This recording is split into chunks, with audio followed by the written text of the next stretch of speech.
Hello and welcome to Chess Book Reviews 83. This is the Chess Parrot. I've got 3 titles to show you, all by American Grandmasters.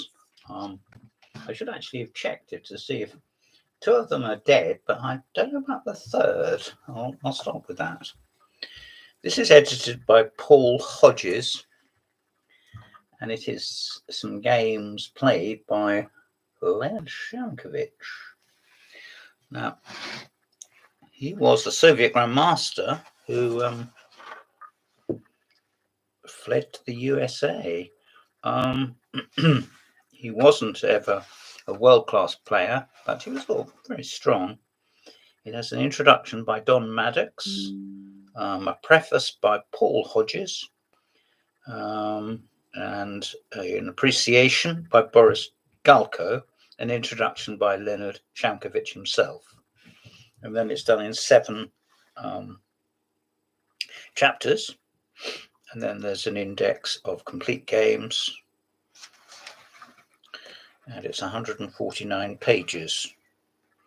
And all the games, I must assume, are comparatively recent. And he quotes Short Kasparov.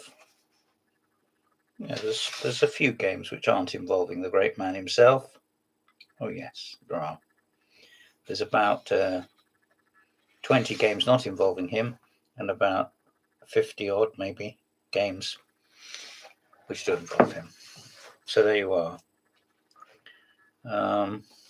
Games played in 1980, 1972. Let's go through it. 1987.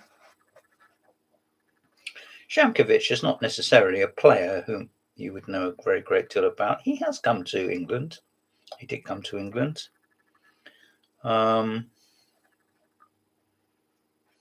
Played when he got out there. He probably got most of his income, to be brutally honest, not from writing and not from playing, but from training. And I think that's the case with a lot of people. There is an old game. I thought most of them were recent, but there's a 1955 game from the Moscow Championships. So, yes, it's from all times in his career. Perennial popularity of this system. He's talking about the Najdorf, and who isn't indeed. Game against Gregorian. And a game against his newly adopted compatriot, Palbenko. Benko came and went almost as if he was on the schedule from Hungary, when in fact Shamkovich wandered back to the USSR. I do not know, but I'm sure I can find out at some point. Game from 1955 against Ivo Ney, the Estonian.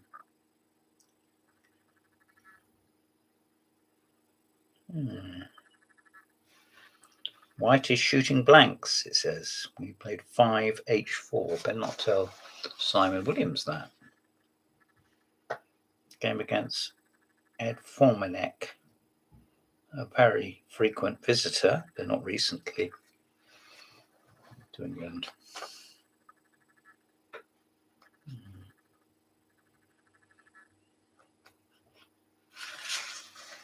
French defence, Tarrasch against McCarthy. When he's not having witch hunts, there he is. So that gives you an idea of the layout. Double columns, diagrams, figurine, algebraic notation.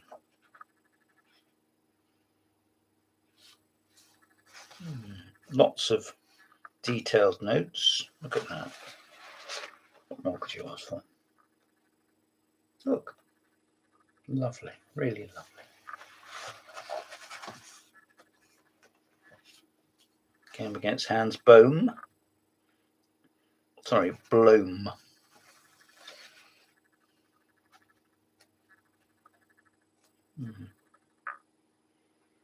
Some people consider chess to be an art and others as a sport.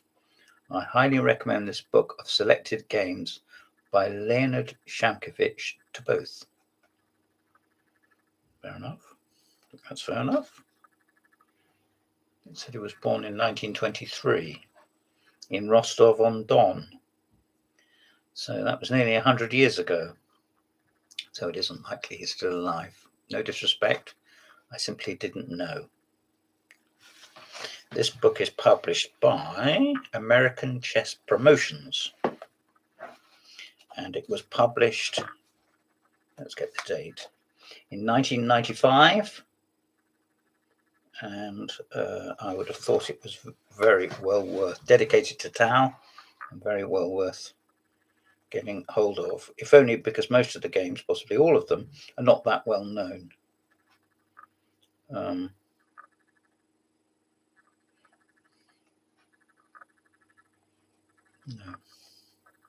There's no cross tables or results charts. It's just pure games with some nice notes. There we are. Right, the next one was actually sent to me by the great man himself. I wrote to Lombardy, who was in a terrible state at the end of his life, not as a result of being written to by me, but simply because he fell through the system. William Lombardy made his mark early and often. Still in his teens, he became the first American to win the World's Junior Chess Championship. His score of 11-0 in 1950, that means he won 57, he won all his games. Just as usual, I've got a mucky mouth. Still stands today. He followed up by leading the US student team to a gold medal in 1960. I think that's where he beat Spassky, which caused quite an uproar. He's been the mainstay of chess in the US for decades. He's also, for many years, a practicing cleric. So one of the reasons I was so interested in this book was because I had rather hoped that it would explain his beliefs, but he signed the book for me. Yeah. That's his signature, which he's written on, and a hand stamp. And he also sent me a bookmark, which I don't know if it's here, saying that pawns are the soul of chess, and quoting, which quotes Philidor. So there we are. Here we have my pet hate, small text. As I get older, I get blinder, quite literally. And this is probably as small as I can cope with. But Bill Lombardy, nevertheless. Oh yes, that is the bookmark he sent me, which is actually commemorative bookmark, it says, and he signed it twice actually. Right, well, there's a list of opening index, which extends to 2 pages, lots on the Sicilian, enormous amount on the Sicilian, and the King's Indian and the English. So if you're specialist in any of those 3 systems, this could be a good one to get.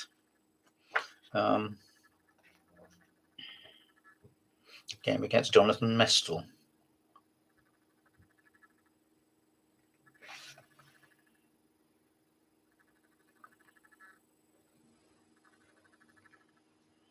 Oh, that's nice. Jonathan Mestel was amongst the top British masters, but unfortunately I knew nothing of his curriculum. Although he welcomed sharp play, his demeanour was calm, pleasant, and most polite. And I think that would have held true of him all his life. He was never a professional player, but he was one hell of a good player. Games against Walter Brown. My friend, Mr. Tatei, who wrote to me about some investment he was going to make. And James, you will know the answer. So I said, I don't know. Ask for 3 business references and follow them up. People often ask for references, then they let it slide. They mustn't. You must tighten it up.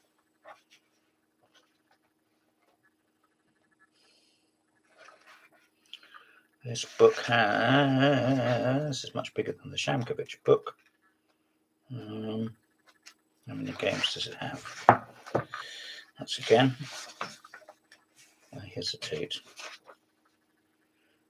156A, so I think that means 156. And the last game is against Baburin, who is now, of course, in Ireland.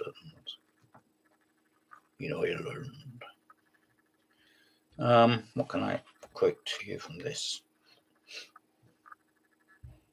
David invited me to the Scottish Championships in 1975. Apparently, he had been impressed by my performance in our chess conversations. David was a competent international master and astute business person. He frequented chess events for opportunities and also to pursue his other advocacies, computer chess and poker. Yes, that's true. And he could only be talking about the one and only David Levy.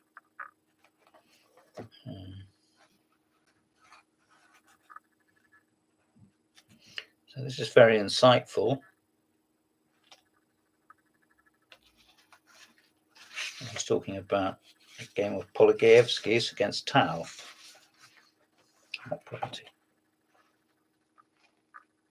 Game against Jimmy Sherwin.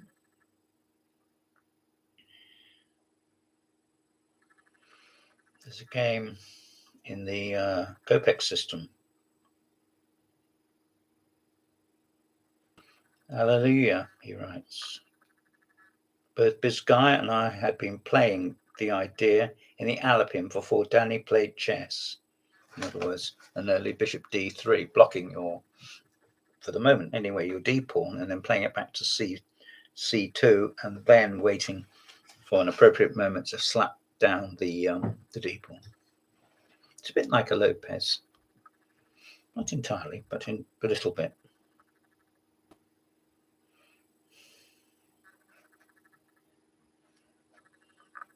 He puts in bits of biographical detail about all sorts of people, some of whom are not that well known, so it's nice to see that. Game against Geta Fuster, who was came over to England in the 70s, was a Canadian IM.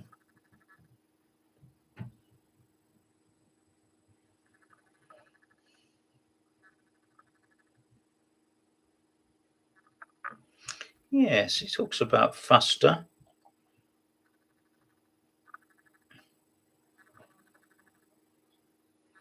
And how Benko ended up in jail. Benko was released and qualified for the 1958 Interzonal. Fuster qualified for the Canadian Championship.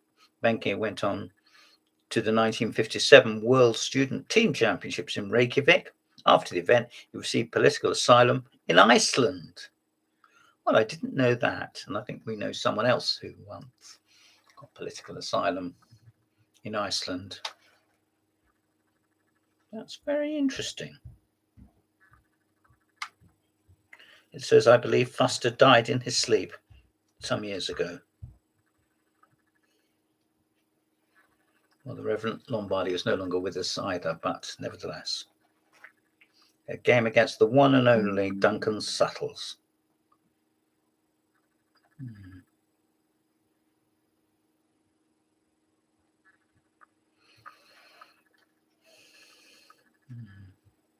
Ed Formanek, also mentioned in the other book, wasn't he? See? Okay, well, I've dithered enough. Some photographs, all a bit small. There's Lombardy, the one with a haircut. Picture of him giving a simul and the log cabin tournament, 1954. Collecting several trophies, including some whopping ones. Look at that. That's the World Junior title of 1957. See? Yeah. Looks smart, doesn't he? That's Bibham Tucker.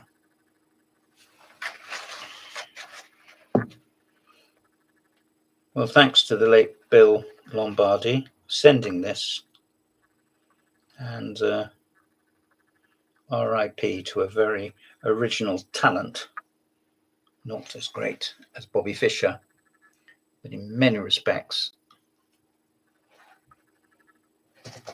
a very, very strong player. But he had a broken career, an intermittent career, because obviously when he entered the priesthood, then he would have had his work cut out. He must have been a Catholic minister. There we are. Yeah, I think this is published privately, but you could get it from a dealer. There we are. Understanding Chess. And there's Lombardy looking. I don't know quite what I would say he was looking. Perplexed, maybe? Hungry.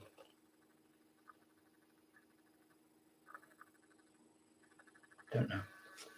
The last book, at least for now, is a very, very old friend. This is one of the first chess books I ever clapped eyes on. I asked my father, who was going into Basingstoke Library, not with me, to see if there was anything. And he brought me this back, not this exact copy. And it's called How Chess Games Are Won, and it's published by Pittman, who also did some very, very good books. Janowski's book and several other ones. I can't necessarily call them to mind. This is an introduction by Kenneth Harkness, and it is the games of Reshevsky, who was, of course, an American prodigy. He was sort of almost tailor-made to travel around as a little boy, and you see pictures of him in a little sailor suit. And as a little boy, he also met Charlie Chaplin, who was also a little boy.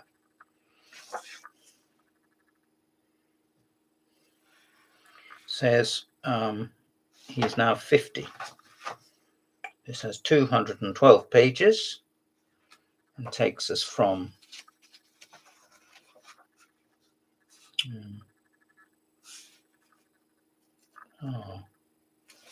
this is his later games. I thought it was his early games, but I'm wrong. Never mind. This is mostly games from the 1950s, but none the worse for that.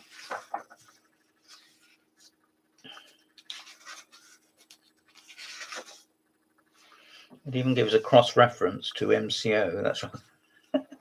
To modernize, that's rather not just unnecessary, but gilding the lily.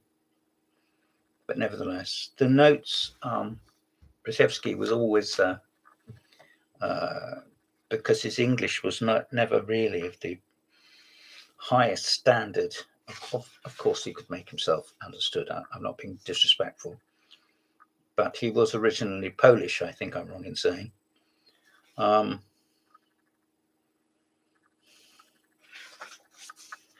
And people go around saying that his parents fiddled his age, that he wasn't born in 1911, he was born in 1909, and they said when he was 10 that he was 8 or something like that. And they also say that Fred Reinfeldt wrote some of his books for him. I'm not sure about that. Some of them do read as if they might be written by Fred.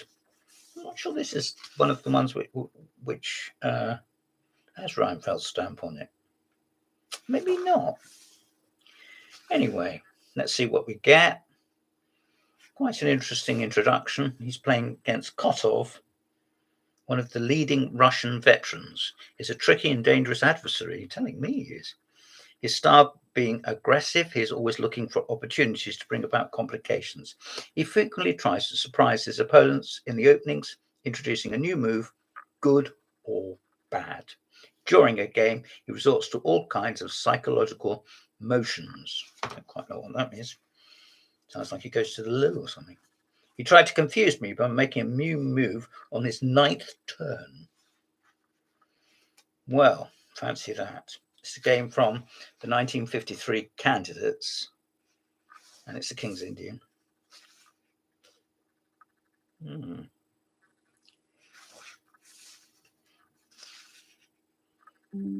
Reshevsky was forever turning up to tournaments. I think he said that he wasn't going to go after this tournament, 53 candidates. He was never going to go to a tournament again without his wife.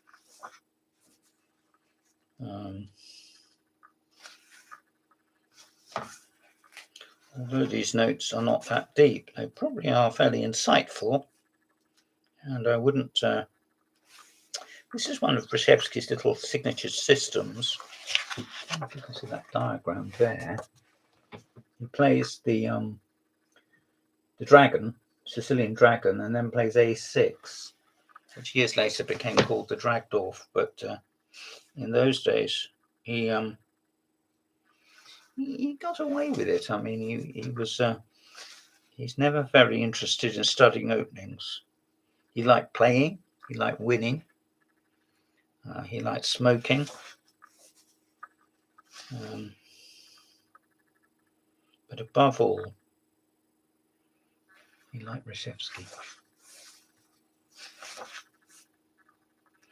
He must have hated, like poison, the rise and the effect, if not the person, of Robert James Fisher. Opening Innovations, Chapter 2. He's talking about playing Stahlberg. Again, another game from the interzonal. So you will have concluded that these are games played at the highest level. He played a match against Bisgaya.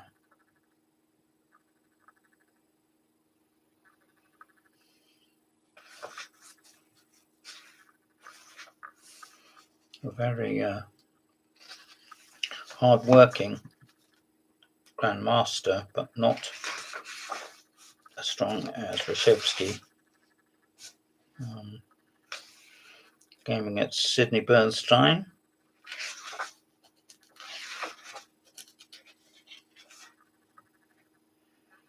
Against Mr. Wade, the Argentinian tournament, I made a new move in the opening. He would have known that Wade was interested in openings and enjoyed travelling around before Batsford's occurred or anything else. This is game against Bob Wade. Bob was by that time living in England. In fact, had become British champion 1952. Game against Bisgaya again.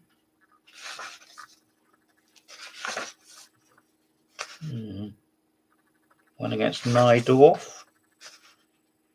Another against Bisgaya. Time pressure is something that every chess expert has had to displeasure of getting into at one time or another. If there's one thing that Reshevsky wasn't good at, he was handling his clock. Another game. Our friend Lombardy mentioned here. And now here's a game. He is calm, confident, has a sufficiently good theoretical background. Perhaps most important of all, he does not get discouraged easily. No. I think Reshevsky did a job as well, like Nydorf. I think he trained to be an accountant. Whether he relied very heavily on that for his income, I don't know. But similarly, he did get, I'm sure, a fair bit of time off work for tournaments.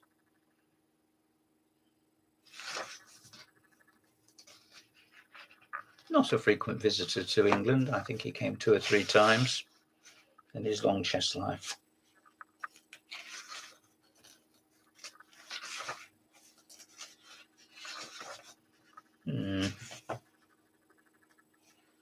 Another game against Jimmy Sherwin. Game against Arnold Denker. After the game, asked Denker why he sacrificed. His answer was, it looked good.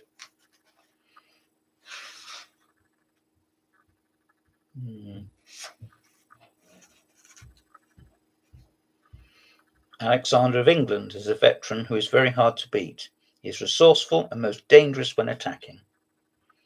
Yes, In other words, Hugh Alexander, who died 50 years ago this year, I think. I think it's 50 years. Bless him. He died young.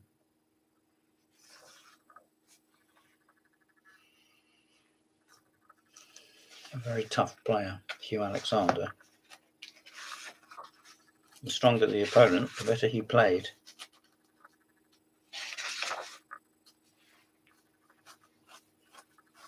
Miguel Najdorf is one of the most colourful grandmasters in chess.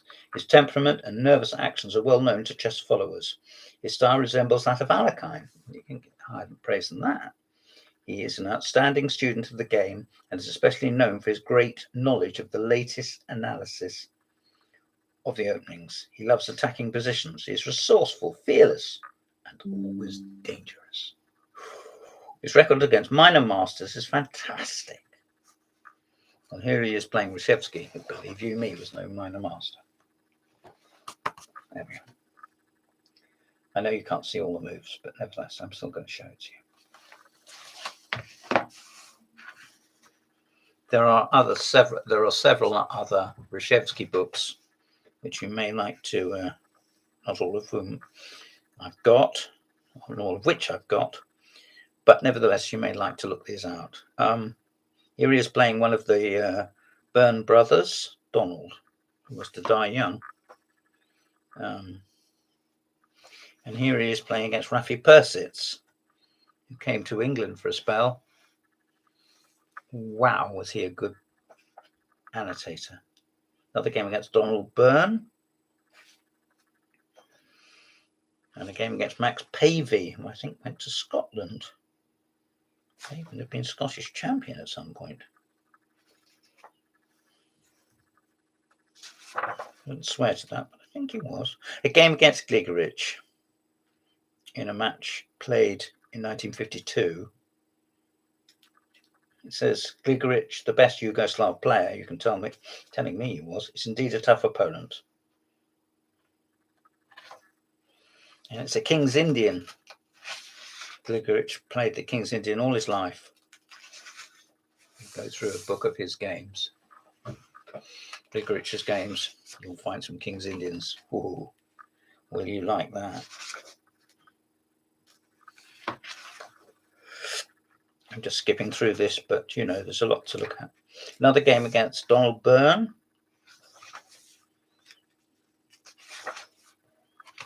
A very long game. Long game indeed. 88 moves. And in the final position, white has a queen and a pawn, but black has 2 rooks and 2 pawns. And he can't stop the king from being mated, which was gone right up the board, but to no avail. A game against Olafsson, and the Icelandic player, of course. Still alive, I think, Olafsson. Speaker in the Icelandic Parliament, former president of the World Chess Federation. Another game against Bob Wade. He fought like a tiger. Yes.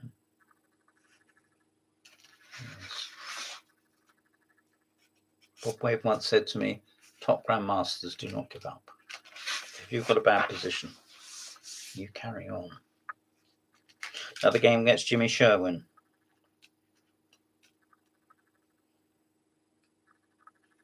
And it is a Sicilian, played in 1960, so these games are presented chronologically.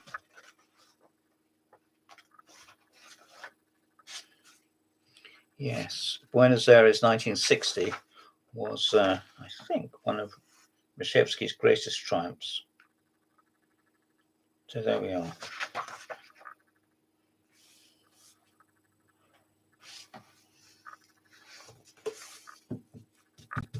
If you see this book, which is also available as a Dover reprint, give it your time.